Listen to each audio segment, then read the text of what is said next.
Bonjour à tous et bienvenue. Aujourd'hui, je souhaite aborder un concept psychologique fascinant mais souvent méconnu. Pour illustrer ce phénomène, permettez-moi de commencer par un exemple personnel récent.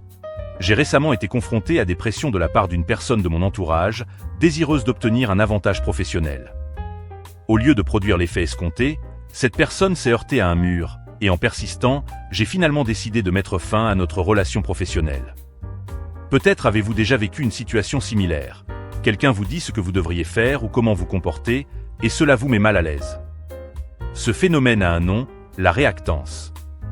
La réactance psychologique survient lorsque nous percevons une menace sur notre liberté d'action. Cela peut se manifester face à des règles strictes, des recommandations trop insistantes, voire des publicités trop persuasives. En réponse à cette menace, nous adoptons souvent des comportements visant à restaurer notre liberté ou à protéger notre autonomie. Parfois, cela nous pousse même à adopter des attitudes opposées à celles attendues. Ce phénomène est observé dans de nombreux domaines. La publicité, l'éducation, la santé publique, la politique, ainsi que dans nos interactions personnelles et professionnelles.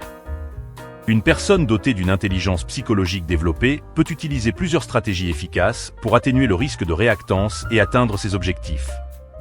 Elle peut offrir de véritables choix plutôt que d'imposer des directives, adopter une approche empathique et compréhensive, éviter les messages trop directs ou coercitifs, et utiliser tact et diplomatie pour guider sans imposer. Soyez vigilants si vous sentez qu'on essaie de vous influencer d'une manière contraire à vos valeurs ou à vos choix personnels.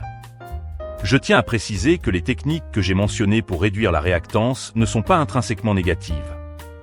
Elles peuvent être utilisées de manière constructive, notamment dans un contexte d'apprentissage ou de développement personnel.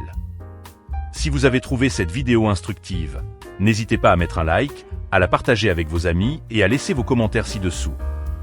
Visitez mon site internet pour plus d'informations et de contenus de qualité. À bientôt pour de nouvelles vidéos enrichissantes.